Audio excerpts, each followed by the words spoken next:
Bienvenue sur le podcast de l'Église du Plateau. Quel que soit votre parcours de foi jusqu'à aujourd'hui, nous espérons que le message que vous êtes sur le point d'écouter vous aidera à mieux connaître Dieu tel qu'il se révèle dans la Bible et à découvrir la vie qu'il veut vous offrir. Mon message ce matin, ce sera à la fois un message en lien avec Noël, vous allez voir assez rapidement comment, mais c'est aussi un message dans la suite de notre série sur le livre d'Ésaïe, sur le livre du prophète Ésaïe dans la Bible, dans l'Ancien Testament.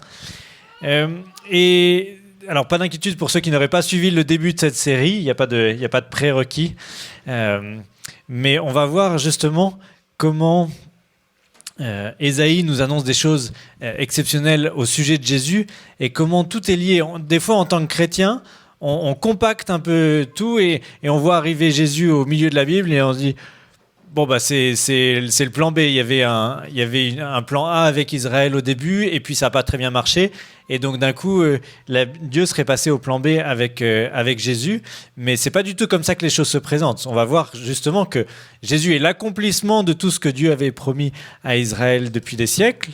Et puis c'est pas simplement l'accomplissement de ce qui était promis dans le passé, mais il y a aussi un enjeu, et c'est ce qu'on va voir ensemble, de la manière dont nous, maintenant, et depuis la naissance de Jésus, ça nous oriente dans ce monde. Ça nous permet de discerner comment réellement trouver notre place et notre juste manière de vivre dans ce monde. Alors, pour voir comment Jésus accomplit tout cela, on va commencer par un texte dans Ésaïe, qui est un des textes entre guillemets, un des textes classiques de Noël, que vous avez peut-être entendu régulièrement si vous êtes des habitués de la vie d'église de manière générale. Mais on va voir qu'il est absolument profond et riche de sens pour nous, pour comprendre Noël. Alors, je vous lis en Ésaïe 9, versets 5 et 6. « Car un enfant nous est né, un fils nous est donné, Dieu lui a confié l'autorité, il lui donne ses titres. Conseiller admirable, Dieu fort, Père pour toujours, prince de la paix. Il doit étendre son autorité et assurer une paix sans fin. Il occupera le siège royal de David et régnera sur son royaume pour l'affermir et le maintenir en établissant le droit et la justice de Dieu dès maintenant et pour toujours. Voilà ce que fera le Seigneur de l'univers dans son ardent amour. » Donc, en quelques lignes, Ésaïe nous annonce la naissance d'un enfant, mais clairement d'un enfant pas comme les autres, avec des annonces sur ce qui va arriver ensuite qui sont un peu de deux types. Il y a des annonces qui sont assez classiques dans les prophéties de l'Ancien Testament et puis des annonces qui sont beaucoup plus mystérieuses. Alors qu'est-ce qui est classique dans ce texte ? En fait, on voit que Ésaïe annonce qu'un jour, il y aura un descendant, un fils de David qui va régner à la place de David et qui va régner comme David. Il y avait cette idée, une certaine nostalgie depuis que les rois étaient partis à faire un peu n'importe quoi depuis plusieurs générations et que ça avait impliqué l'exil d'Israël.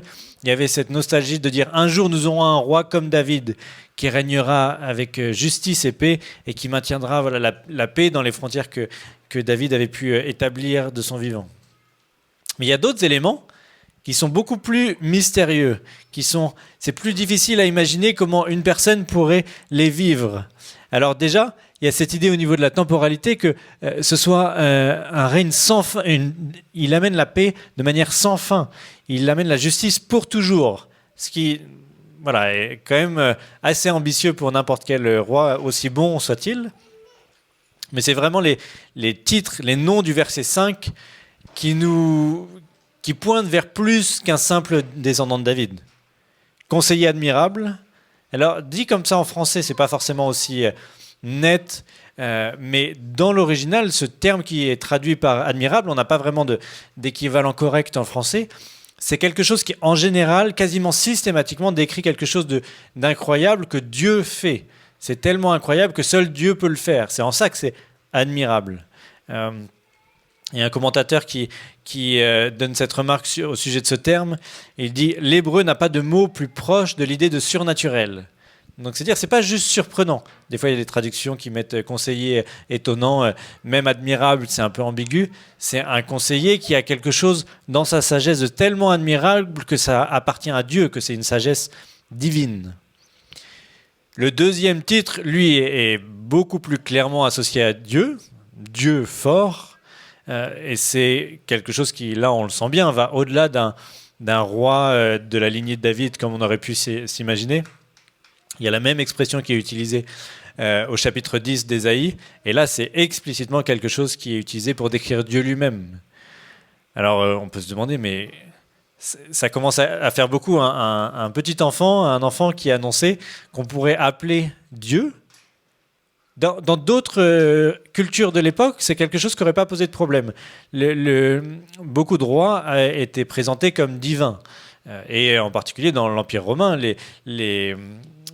une ou deux générations avant Jésus, les empereurs romains ont commencé à se faire appeler Dieu eux-mêmes et à être présentés comme des dieux ou comme des fils de Dieu. Il y a une évolution dans les termes qui sont utilisés pour les empereurs. Mais par contre, pour Israël, et ça 1000 ans plus tôt, c'était vraiment la règle à suivre. Aucun roi ne devait s'associer à Dieu, il ne devait jamais être présenté comme Dieu.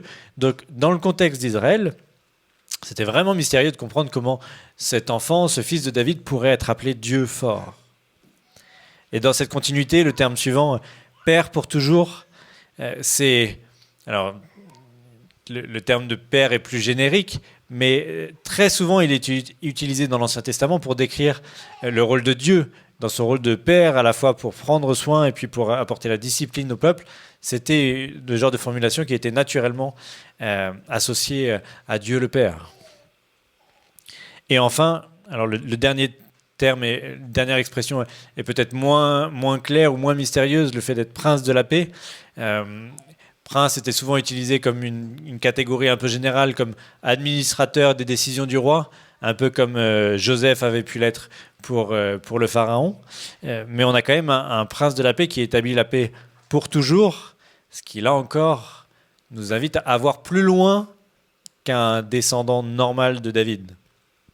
Et donc, pris dans son ensemble, quand on regarde ce texte, on voit une description d'un descendant de David qui, en fait, ressemble beaucoup plus à Dieu lui-même qu'à David.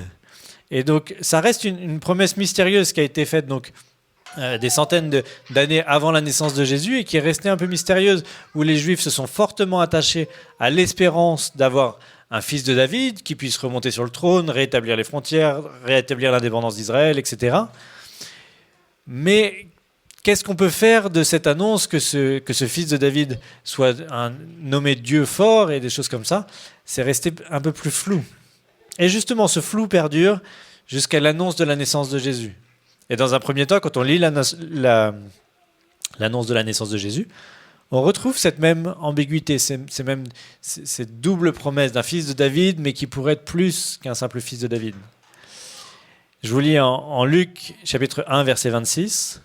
« Le 6e mois, Dieu envoya l'ange Gabriel dans une ville de Galilée, Nazareth, chez une jeune fille dont le fiancé s'appelait Joseph. Celui-ci était un descendant du roi David. Le nom de la jeune fille était Marie. L'ange entra chez elle et lui dit « Réjouis-toi, le Seigneur t'a accordé une grande faveur, il est avec toi. » Marie fut très troublée par ces mots. Elle se demandait ce que signifiait cette salutation. Et à partir de là, on retrouve ces prophéties d'Ésaïe. L'ange lui dit alors « N'aie pas peur, Marie, car tu as la faveur de Dieu. Bientôt tu seras enceinte, tu mettras au monde un fils que tu appelleras du nom de Jésus. Il sera grand et on l'appellera fils du Dieu très haut. Le Seigneur Dieu fera de lui un roi, comme le fut David son ancêtre, et il régnera pour toujours sur le peuple d'Israël. Son règne n'aura pas de fin. » Donc, voilà, on voit avec cette arrivée de l'ange Gabriel et avec cette promesse, déjà la partie entre guillemets classique de ce qui était promis à Israël. Le fait que son fils sera le fils de David tant attendu, celui qui rétablira le trône de David. Alors déjà, ça c'est pas mal pour une jeune fille qui était au fin fond de nulle part, au fin fond de la Galilée, de savoir que son fils deviendra le descendant de David tant attendu, c'était déjà pas mal. Mais encore une fois, ce un peu plus mystérieux, ce un peu plus que ce qu'on pourrait attendre d'un fils de David, est aussi présent dans cette annonce de l'ange Gabriel, dans le fait qu'il annonce que son règne n'aura pas de fin, ce qui reste très ambitieux pour les êtres humains, et qu'il sera appelé fils de Dieu. Il n'est pas seulement fils de David, il est aussi fils de Dieu. Et donc là, on commence à voir les pièces du puzzle s'assembler, pas encore très clairement, Mais quand même, le fait que si ce fils de David peut faire des choses si extraordinaires, c'est qu'il n'est pas juste fils de David, c'est qu'il est aussi fils de Dieu. Mais rien que ça reste inattendu, mais il va aller un peu plus loin et il va indiquer comment les pièces du puzzle peuvent s'assembler de manière encore plus inattendue, de manière un peu plus explicite, avec la suite du texte au verset 34. Marie dit à l'ange, « Comment cela serait-il possible puisque je suis vierge ?» L'ange lui répondit, « L'Esprit Saint viendra sur toi et la puissance du Dieu Très-Haut te couvrira comme une ombre.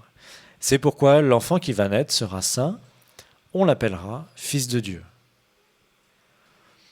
Donc, Jésus est d'une part le Fils de David tant attendu, mais il sera aussi le Fils de Dieu, mais dans un sens absolument que personne n'avait anticipé.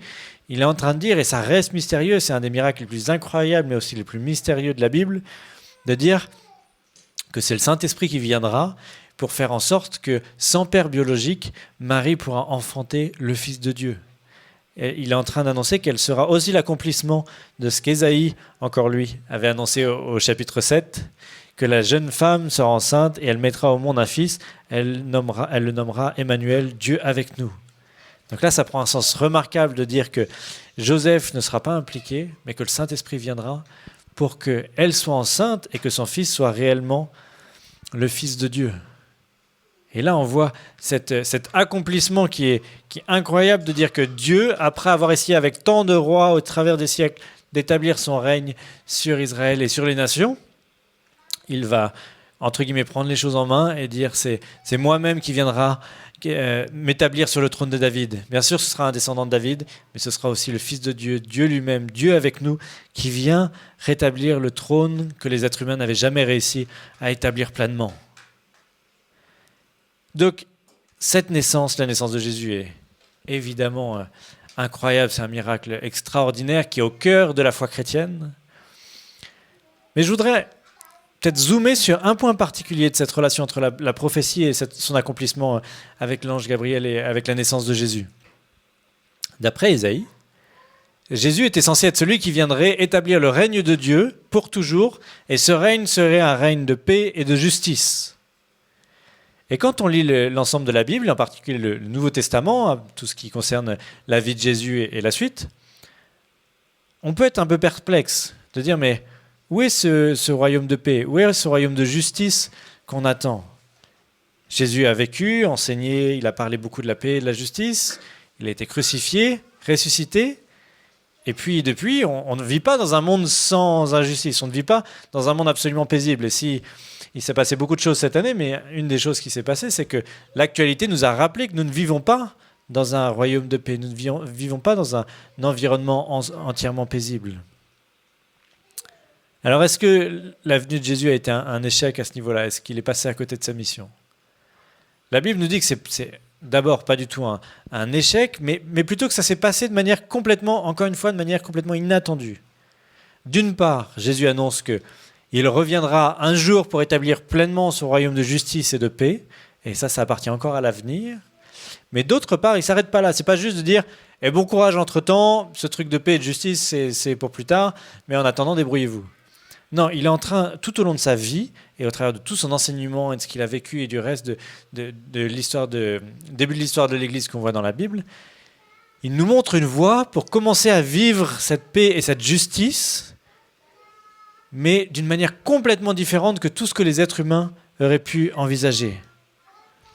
À l'époque, les Romains, eux, estimaient qu'ils étaient les champions de la paix.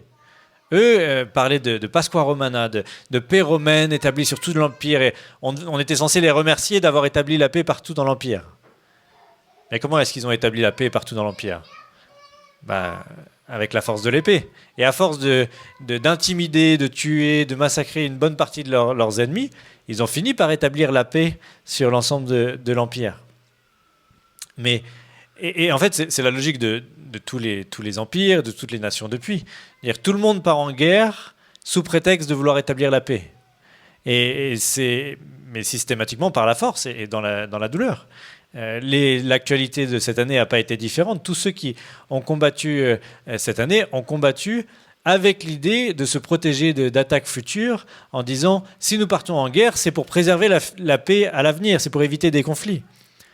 Donc toutes les guerres sont toujours menées sous prétexte d'établir la justice ou d'établir la paix. Mais Jésus est en train de dire « mais ok, on est tous d'accord qu'on voudrait la paix et la justice, moi je vous montre une autre voie. Moi je vais vous montrer une voie que personne n'a envisagée pour établir un royaume de paix et un royaume de justice. C'est de le faire sans utiliser la force, en acceptant de se sacrifier, de choisir de remporter la victoire. Et nous croyons, et toute la Bible nous le décrit de cette manière, que la croix et la résurrection sont une victoire, mais une victoire en se sacrifiant, en choisissant une paix qui ne passe pas par l'utilisation de la force pour imposer son règne aux autres. Encore une fois, c'est un des autres aspects qu'Ésaïe a pu annoncer sur la vie de Jésus. Au chapitre 42, je vous le lis. « Il ne criera pas, il n'élèvera pas la voix, on n'entendra pas non plus sa voix dans les rues. Il ne cassera pas le roseau déjà plié, il n'éteindra pas la lampe qui faiblit.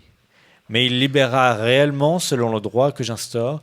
Il ne faiblira pas, il ne laissera pas abattre, il ne se laissera pas abattre jusqu'à ce qu'il ait établi le droit sur l'ensemble du monde et que les populations lointaines attendent son enseignement. » C'était annoncé par Ésaïe et c'est ce que Jésus nous a montré. Il prend très au sérieux cette question d'établir la paix et la justice, mais il le fait par la douceur, par le sacrifice, par l'amour, et pas par la force. Et c'est quelque chose qui ne s'arrête pas à Jésus. Une fois qu'il commence à montrer cette voie-là, il la montre aussi à ses disciples, à l'Église, pour dire « Je veux que vous établissiez la paix, je veux que vous soyez un peuple de justice, mais surtout, je veux que vous le soyez à ma manière, et pas à la manière des empires et des nations. » Je vous relis ce texte de Matthieu qu'on a déjà vu il y a quelques mois dans la série sur le Sermon sur la montagne, mais qui est tellement fondamental sur cette manière, sur cette culture, sur cette approche que Jésus veut donner à son peuple pour participer à l'établissement de la justice. Heureux ceux qui sont humbles de cœur, car le royaume des cieux est à eux. Heureux ceux qui pleurent, car ils seront consolés. Heureux ceux qui sont doux, car ils recevront la terre en héritage. Heureux ceux qui ont faim et soif d'un monde juste, car ils seront comblés. Heureux ceux qui sont pleins de bonté pour les autres, car on sera plein de bonté pour eux. Heureux ceux qui ont le cœur pur, car ils verront Dieu. Heureux les artisans de paix, car ils seront appelés enfants de Dieu. Heureux ceux qu'on persécute à cause de leur combat pour la justice, car le royaume des cieux est à eux. C'est ça entre guillemets, la stratégie militaire de Jésus pour établir la paix et la justice. C'est nous au travers de la douceur, de l'humilité, de la bonté, du sacrifice, et d'accepter que ça puisse impliquer des souffrances. Il n'y a pas de naïveté de la part de Jésus à ce niveau-là. Tout ce texte transpire de toutes les souffrances que ça peut impliquer pour l'Église, mais de dire malgré tout, l'enjeu c'est pas l'efficacité, c'est pas de comparer. Est-ce que d'être doux et bon de cœur c'est plus efficace qu'une armée ou des missiles ou autre? C'est pas la démarche, c'est de dire si vous voulez vraiment être mon peuple qui établit la paix et la justice, alors il va falloir le faire différemment. Et ça, malheureusement, c'est d'une part un message très clair dans la Bible, et puis si on considère l'histoire de l'Église, c'est aussi un constat d'échec. Alors on peut, et c'est bien de rappeler tous les exemples positifs qu'on a pu voir dans l'histoire de l'Église à ce sujet. On peut citer Desmond Tutu avec la question de la fin de l'apartheid en Afrique du Sud. On cite en permanence Martin Luther King avec la non-violence pour les luttes pour les droits civiques aux États-Unis. Mais voilà, on a quelques exemples positifs, mais quand on retrace l'histoire de l'Église, on voit aussi énormément d'exemples négatifs et d'une manière générale, l'Église qui a souvent pris le parti d'agir d'une manière tout à fait similaire à ce que faisaient les nations ou les empires. Un théologien s'attriste en résumant à ce sujet en disant la chose suivante. Pendant des siècles, les églises ont approuvé la violence létale, béni les armes de guerre, prié pour les succès militaires, célébré les victoires par des cultes et déployé des missionnaires sous la protection d'armées conquérantes. Les églises ont été tellement identifiées avec les intérêts impériaux et nationaux qu'elles ont eu de la peine à faire la distinction entre avancées politiques et spirituelles ou pour remettre en question l'ambiguïté de la guerre. Et ça, c'est malheureusement vrai et c'est malheureusement, ça a été encore malheureusement vrai en 2023. On retrouve à quel point le fait que pour l'Église, c'est difficile d'être une église de l'enseignement de Jésus. C'est difficile de voir dans le témoignage de l'Église cette volonté d'agir et d'établir la paix et la justice à la manière de Jésus plutôt qu'à la manière des nations. Alors c'est vraiment ce que je voudrais souligner pour ce Noël 2023, qu'on puisse être cette Église qui cherche à être des artisans de paix dans un monde en guerre, qui cherche à être des artisans de paix à la manière de Jésus, à la manière de ce fils de David, ce fils de Dieu, qui veut le faire en apportant la douceur, la bonté, le sacrifice, plutôt que les armes. Et ça peut, alors peut-être sembler abstrait quand on parle de guerre, parce que, voilà, à ma connaissance, aucun d'entre vous n'a ordonné à une quelconque armée d'entrer en guerre cette année. Je crois qu'on n'a pas ce genre de pouvoir-là.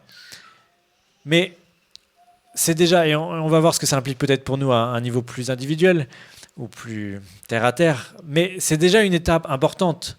Quand on voit l'échec de l'Église tout au long de l'histoire, de se dire déjà nous on ne veut pas appartenir à cette histoire, mais on veut se percevoir comme Église de manière différente et concevoir les choses de manière différente.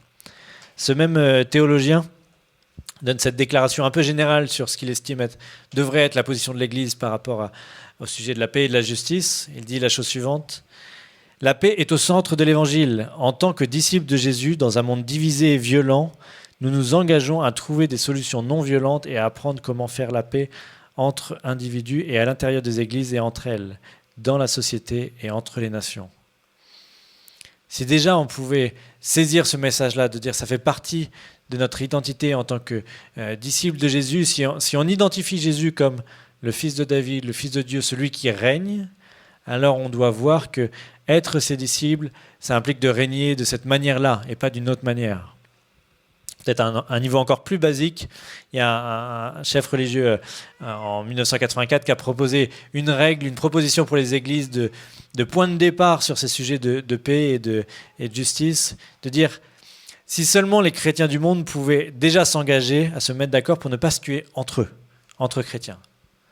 Alors c'est pas le summum, on pourrait espérer la paix de manière générale et pas juste que les chrétiens évitent de s'entretuer entre eux.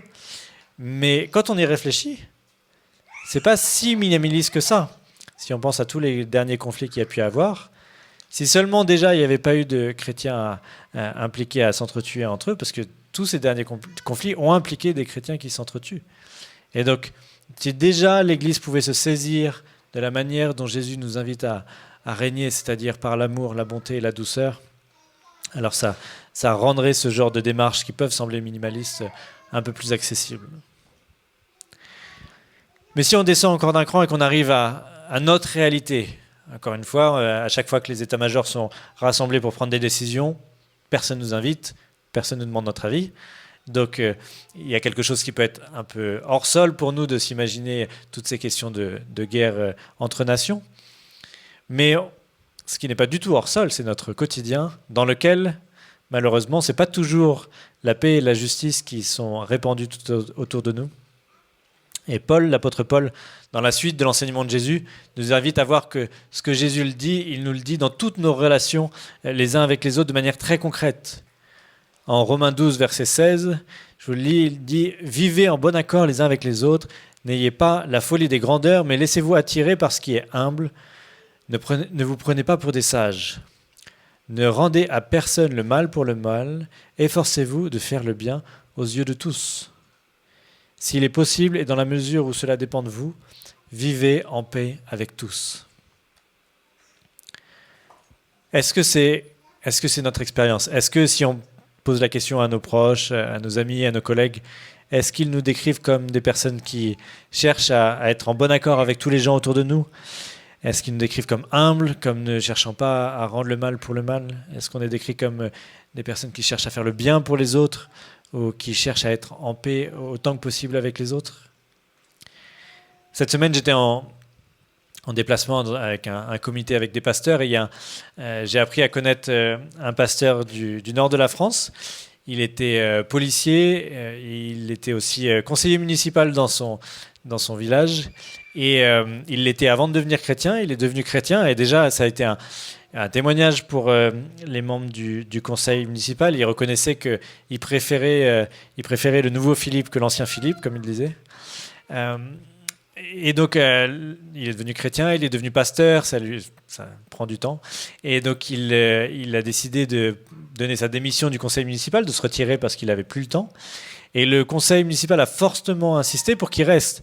Et notamment le maire, en présence de tout le conseil, a été très clair en disant, mais vraiment, oui, tu es devenu pasteur, mais nous, on a besoin d'un pasteur parmi nous. On a besoin que tu sois là en tant que pasteur, parce que quand tu es là, il y a la paix. Ta simple présence fait qu'il y a plus de paix dans ce conseil. Et donc, il a accepté de rester, de se représenter. Il a été élu à un score très élevé. Je ne sais pas si ça l'a vexé, mais il a été élu avec un score plus élevé que le maire lui-même. Mais je trouve que c'est un bel exemple simple de dire, est-ce que c'est ce genre de réputation qu'on a autour de nous? Est-ce que lorsqu'on est quelque part, les gens se disent, ah mais s'il est là au moins, par son humilité, par sa douceur, par sa bonté, alors il y aura un peu plus de paix. Et les personnes autour de nous ont tellement besoin de découvrir le royaume de Dieu, mais pas comme une force qui vient s'imposer, mais qu'on puisse leur donner un avant-goût, un peu de la saveur de ce royaume qui fonctionne complètement différemment de tous les autres royaumes. On avait fait une série il y a plusieurs années sur le fait que c'est un royaume inversé, où toutes les valeurs sont inversées, dans lequel la paix et la justice se répandent par la bonté, la douceur, le sacrifice, et pas par la force. Et justement, dans la suite, donc pour reprendre cette histoire de Philippe, il est resté dans le conseil. Et ça lui a donné l'occasion de pouvoir ensuite parler de Dieu. Et notamment, dernièrement, il y a quelqu'un qui était très malade et qu'il a pu accompagner. Et cette personne lui a demandé, qui ne venait pas à l'église, mais lui a demandé de faire les obsèques. Et donc, il a pu le faire. Et quasiment tout le village était présent aux obsèques. C'est un petit village. Et suite à ça, il y a plein de personnes qui ont voulu entendre parler de Jésus, entendre parler de l'évangile, ce qui n'était pas du tout le cas avant. Mais ça s'est fait pas parce que lui voulait imposer un message à tous ceux qui voulaient l'entendre ou pas, de simplement leur brailler dessus que Jésus est le Fils de Dieu et qu'ils ont plutôt intérêt d'être attentifs. Non, lui a d'abord répandu cette saveur du royaume, cette atmosphère de paix et de justice qu'il vivait lui-même, ancrée dans sa relation avec Dieu. Alors, en conclusion, on voit que dans cette annonce de Noël, ce message de Noël, on voit Jésus venir pleinement comme un roi, comme le fils de David, comme le fils de Dieu qui vient établir son royaume, mais un royaume de paix et de justice, et non seulement un royaume de paix et de justice, mais un royaume qui se répand non pas par la force, mais par la douceur, l'amour, l'humilité. Et donc c'est ce à quoi on est appelé en tant qu'Église, à être des ambassadeurs de ce royaume-là, de cette manière-là. Et si on est honnête avec nous-mêmes, on ne vient pas là en se disant facile, de toute façon j'ai la saveur du royaume en permanence, je suis une odeur de paix et de justice partout autour de moi. Si on est honnête avec nos propres cœurs, on sait bien qu'il y a de la paix et de la justice dans nos cœurs, et puis il y a d'autres choses, et puis c'est un drôle de mélange, et on a toujours besoin que Dieu vienne transformer nos vies, transformer nos cœurs pour qu'on puisse vivre ce rôle d'ambassadeur, non pas comme quelque chose qui serait superficiel, dont on aurait juste les apparences pour essayer de ressembler à Jésus un peu à la dernière minute.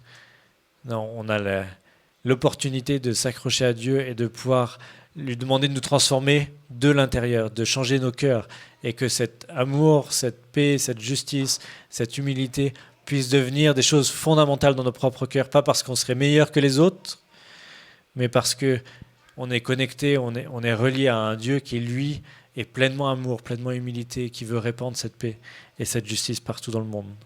Alors à nous de discerner à quoi ça peut ressembler dans notre quotidien, mais ça commence d'abord par la prière, ça commence d'abord par la repentance aussi de toutes les choses qu'on a pu faire contraires à ce royaume de Jésus, pour pouvoir devenir réellement des ambassadeurs de ce que Dieu veut faire dans le monde. Alors, comme à notre habitude, je vais terminer par la prière, et puis on peut échanger sur le sujet si vous voulez.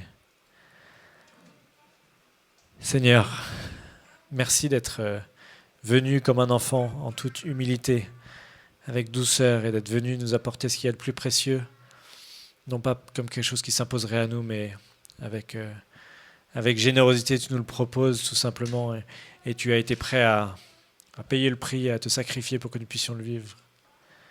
Seigneur, pardonne-nous pour toutes les fois où nous sommes si loin de de ce que tu veux établir dans ce monde, si loin de cette paix et de cette justice que tu veux apporter avec douceur et humilité.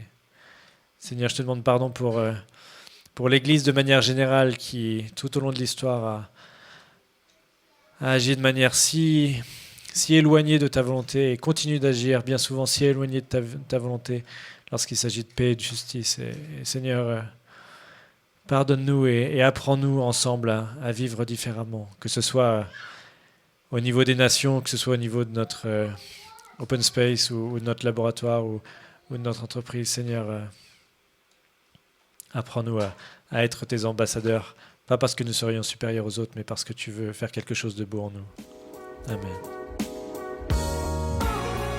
Si vous voulez en savoir plus sur le message que vous venez d'entendre ou sur l'Église du Plateau, contactez-nous sur notre site égliseduplateau.fr ou sur nos pages Facebook et Instagram.